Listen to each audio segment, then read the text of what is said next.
خوش آمدید دوستو، آپ سب کا سواگت ہے۔ میں ہوں ڈاکٹر اشتیاق احمد۔ ایک ٹرم میں سمجھتا ہوں کہ یہ کانشیسنس میں جو لوگ ہیں نا ان کے ہمارے علاقے کے آنے چاہیے، اور the term is cosmopolitan. Cosmos it's a Greek word which means the universe, polis city کو کہا جاتا ہے۔ So a citizen who lives, who is also a world citizen. ہاں جی. So a cosmopolite is a person who has a universal mindset, lives in one city. So cosmopolitan کا کیا مطلب ہے کہ آپ جہاں بھی رہتے ہوں، یعنی کوئی انڈیا میں پیدا ہو گیا ہے، کوئی پاکستان میں، کوئی پیرو میں، کوئی سویڈن میں، کوئی افریقہ کے کسی ملک میں، یوگینڈا میں، ان سب میں جو کاسموپولیٹن ہے وہ اپنے آپ کو ہر جگہ پہ ایک ہی قسم کی انسانیت دیکھتے ہیں۔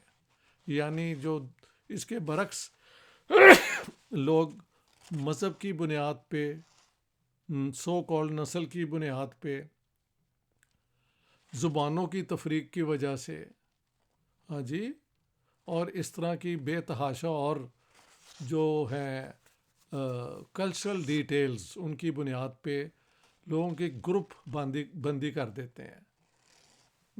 Group A all good, group B all bad, so both are at loggerheads, دونوں کے اندر کچھ بھی نہیں ہے۔ لیکن جو کاسموپولیٹن ہے وہ پیدا لاہور میں ہو سکتے ہیں، بڑے وہ راول پنڈی میں ہو سکتے ہیں، اور زندگی وہ لندن میں گزار سکتے ہیں، لیکن ان کے لیے جہاں بھی وہ جائیں تو ان کا ماضی جو ہے، ان کا پاسٹ، وہ بھی ساتھ چلتا ہے، لیکن جس علاقے میں وہ رہتے ہیں وہ وہاں کے بھی اتنے ہی رسپانسبل سٹیزن ہوتے ہیں۔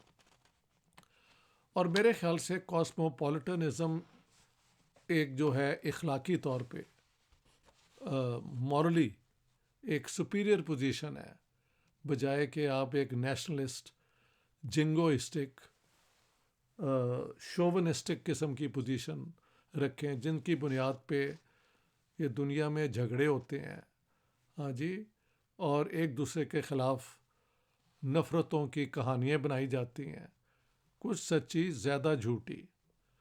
تو تاریخ میں جو ہوا اس کو انڈو کرنا ممکن نہیں ہے، لیکن تاریخ سے سیکھ کے آگے بڑھنا جو ہے، یہ میں سمجھتا ہوں سب کی ڈیوٹی۔ اور کاسموپولیٹن ایٹیٹیوڈ اگر آپ رکھیں کہ جہاں بھی دنیا میں ظلم ہو رہا ہے آپ اس کے ظالم کے خلاف بولیں، اور ارسپیکٹو کہ آپ کے گروپ کی طرف سے ہی ہو رہا ہو۔ تو کاسموپولیٹنزم جو ہے وہ ہیومنزم پہ بیسڈ ہے، وہ کسی ایک مذہب پہ نہیں ہے، وہ ریزن پہ بھی بیسڈ ہے، اور وہ ماڈرن سوچ کے مطابق you look at several factors and then you make the decision. So I have written like this کہ it does not prevent me from loving Punjabi, یعنی پنجابی بولتے ہوئے جو میں ایزی فیل کرتا ہوں وہ اپنی جگہ پہ ہے، لیکن ساتھ ساتھ اردو، ہندی یعنی ہندوستانی، انگریزی، سویڈش، یہ سب زبانیں میں آسانی سے بول لیتا ہوں۔ پیدائش میری لاہور میں ہوئی تو اس کے ساتھ رشتہ جو ہے وہ ہمیشہ کے لیے ہے، لیکن زندگی تو میری ساری اسٹاک ہوم میں گزری ہے، تو اتنا ہی پیار مجھے اسٹاک ہوم کے ساتھ ہے۔ سویڈن کے اوپر کوئی برا وقت آئے تو I should be doing my best کہ اس میں بھی حصہ ڈال کے اس کو کم کر سکوں اگر ممکن ہو۔ اسی طرح جہاں آپ رہیں وہاں آپ اپنی لائلٹی بھی جو ہے وہ پوری کریں۔ ساؤتھ کوئی ایک مائن ورکر کہیں کام کرتا ہے، یہ جو ہیں مائنز کے اندر کہیں بھی ہو سکتا ہے، چائنا میں، انڈیا میں، پاکستان میں، اوروگوے میں، ارجنٹینا میں ان کی زندگی بڑی کٹھن مشکل ہوتی ہے. ان کے حقوق کے لیے اگر ہم آواز اٹھاتے رہیں تو یہی مناسب بات ہے. اسی طرح اگر ہم آ جائیں جو کانفلکٹ ہیں دنیا کے اندر، رشیا اور یوکرین کی جنگ میں اتنے لوگ مارے جا رہے ہیں، نہتے لوگ، انوسینٹ پیپل. تو اس جنگ کو بھی ختم ہونے کے لیے ہمیں کوشش کرنی چاہیے. We should go for cessation of hostilities. جنگ کسی مسئلے کا حل نہیں ہوتا. ہاں جی، جنگ کے بعد نئی ایک نفرت کی دیوار کھڑی ہو سکتی ہے اگر آپ ساتھ ساتھ انصاف بھی نہ کرتے جائیں. اسی طرح یہ جو اب حماس کے اٹیک کے بعد جو انہوں نے ٹیررزم کی، اور اس کے بعد پھر جو ریئیکشن ہوا اسرائیل کی طرف، اس پہ ساری دنیا میں بحث ہو رہی ہے. اور جو پوزیشن میں نے لی تھی کہ بھئی حماس کے اس ایکٹ کو آئسولیٹ کر کے اسے ٹیررسٹ کہہ دینا، there should be no reason not to do it. لیکن would it be enough to do that? Or it will be intellectually running away from the facts کہ کن حالات میں اس قسم کی حرکتیں ہوتی ہیں. ظاہر ہے کچھ ٹیررسٹ ایکٹ جو ہیں وہ روگ اسٹیٹس بھی پلان کرتی ہیں، لیکن انڈر آکوپیشن اگر آپ کو آپ کے حقوق پورے نہیں کیے جا رہے تو اس کے اندر پھر ایکسٹریمسٹ ایکٹ بھی ہوتے ہیں. تو اسی طرح حماس کو یا کسی ٹیررسٹ ایکٹ کو کنڈیم کرتے ہوئے اس کی پوری سیاست بھی سمجھنے کی ضرورت ہے. That's what makes you different from all those who go around spreading propaganda and prejudices. تو اسی طرح جو اسرائیل کے اور Netanyahu I think actually bears the responsibility for the latest series of activities جو کئی دفعہ ہو چکی ہیں. 2014 میں بھی یہ ہوا اور اب جا کے پھر دوبارہ یہ ایک ایکٹیویٹی ہوئی ہے. اب تو کئی آوازیں اٹھ رہی ہیں. میں نے پریزیڈنٹ اوباما جو while president he tried to work on this, لیکن ہوتا یہ ہے کہ امریکن پریزیڈنٹ ہوتے ہوئے you are not a free man to express your views. جو اسٹیٹ کی ریکوائرمنٹس ہوتی ہیں، پینٹاگون کی، اسٹیٹ ڈپارٹمنٹ کی اور وہاں کی سیاست کی، وہ آپ کو مجبور کر دیتی ہیں کچھ ایسی پوزیشنز لینے میں جو آپ کی جو ایکچول کنوکشن ہوتی ہے اس سے برعکس ہو. لیکن I am going to give you a link of President Obama, جنہوں نے کہا ہے کہ جب تک فلسطینیوں کی ایک اسٹیٹ نہیں بنے گی جو انڈیپینڈنٹ ہو اور وائبل جو صرف نام کی اسٹیٹ نہ ہو، وہ اپنی جگہ پہ کامیاب ہو، اور جہاں پہ آکوپیشن اور غازہ کی جو یہ انہوں نے ان ہیومن کنڈیشنز رکھی ہیں. اوباما نے اس کے وہاں سے ٹیررزم آئی، اس کا جواب یوں دیا کہ اسرائیلیوں کو پوچھے کہ اگر وہ ان حالات میں ہو تو وہ کیا کریں گے. would they not be taking extremist desperate actions?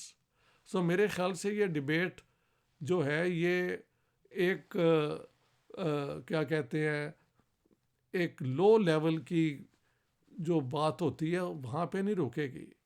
یہ بات چلتی جائے گی جب تک ہم سمجھتے ہیں کہ while Israel has all the right now to be accepted as a state in their own right, اسی طرح ایک اسٹیٹ جو فلسطینیوں کی ہے وہ بھی بننی چاہیے.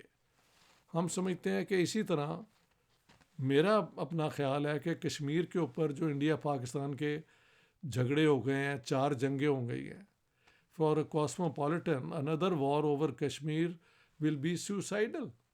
سو دا لائن آف کنٹرول جو ایکچولی انٹرنیشنل بارڈر رہا ہے اس کو مان لیں، اور مجھے یقین ہے دنیا کے اندر ہر جگہ اس بات کو سپورٹ کیا جائے گا. انڈیا اپنا کشمیر رکھے، پاکستان اپنا رکھے، اور یہ جو پاکستان میں ایک ٹیررزم کی ایکٹیویٹی ہوتی ہے یہ بالکل ختم ہونی چاہیے. ہندوستان کے ساتھ دوستی پہ ابھی بھی میرا بہت اصرار ہے، کیونکہ میں اس علاقے کے، جس طرح میں یوکرین اور رشیا کی جنگ کو ختم کرنا چاہتا ہوں، کوئی سیز فائر ہو اور نیگوشیشنز کے ذریعے ایک ڈیوریبل پیس وہاں پہ قائم کی ہو. اسی طرح ہم سمجھتے ہیں کہ کشمیر کے اوپر جو 4 جنگوں کے بعد فیصلہ تو یہی ہے کہ nuclear war should not be resorted to, کیونکہ اس سے جو تباہی ہوگی وہ یہ سارے نیشنلسٹ ایکسٹریمزم کا ستیہ ناش کر دے گی اور بے تحاشا لوگوں کی جانیں بھی جائیں گی. یہ پورا علاقہ جو ہے ویران ہو جائے گا. تو for a cosmopolitan his loyalty is to the oppressed and he should look for a just solution. یہی ایک طریقہ ہے کہ آپ جہاں بھی رہیں وہاں آپ رسپانسبلی بیہیو کریں اور کسی کو نقصان نہ پہنچائیں، اور جہاں بھی جائیں آپ یونیورسل ویلیوز جو ہیں ہیومن رائٹس کو، ان کو آپ سپورٹ کریں. Oppression in all forms has to be fought against and defeated, preferably through non-violent means. لیکن چند حالات میں آپ کو آرم اسٹرگل کی صورت بھی اختیار کرنی پڑتی ہے. آفٹر آل یہ دنیا میں کئی دفعہ ہو چکا ہے. اور سو اوباما کی جو یہ ہے statement I am going to add to this after my video. تو جو لوگ، اچھا ایک اور بات ہے، میں نے جو ہے نا کامنٹ سیکشن وہ بند کر دیا. اس کی وجہ ہے لوگ کہتے ہیں جی آپ پڑھیں نہیں. بھئی اگر میں پڑھوں نہیں تو پھر وہ کامنٹ سیکشن کا کیا فائدہ ہے دین؟ کیونکہ وہاں پہ میں نے دیکھا ہے کہ لوگ، بات میں ایک کرتا ہوں وہ اپنی بیہودہ قسم کی نانسنس لے آتے ہیں، کچھ تو اس ایشو کے اوپر بکواس کر رہے ہوتے ہیں، اور کچھ جن ایشوز کا تعلق نہیں ہے ایک سبجیکٹ سے وہ بھی وہاں پہ لے آتے ہیں. So that's a big waste of time for me and I have no tolerance for such people. 75,000 plus لوگ جو who put their trust in me، ان میں سے very few really write a comment. Most of the people follow and watch the video they want to, and if they اور وہاں سے وہ بات چلتی جاتی ہے. تو ٹریجڈی یہی ہوگی کہ جو لوگ اچھے لوگ ہیں جو اس میں ایکٹیولی حصہ لینا چاہتے ہیں ان کو موقع بھی بند ہو جائے گا. لیکن I think my friends who have subscribed to my channel will understand that I need to feel good doing these programs and not allow these idiots full of hatred to just come and use this opportunity for communication to foul mouth and use abusive language and derogatory words. I mean, no more of it. So the comment section is off. My cosmopolitan activities will continue. That's the main message I want to convey. And thank you to all my friends who have put their trust in me. Thank you so much.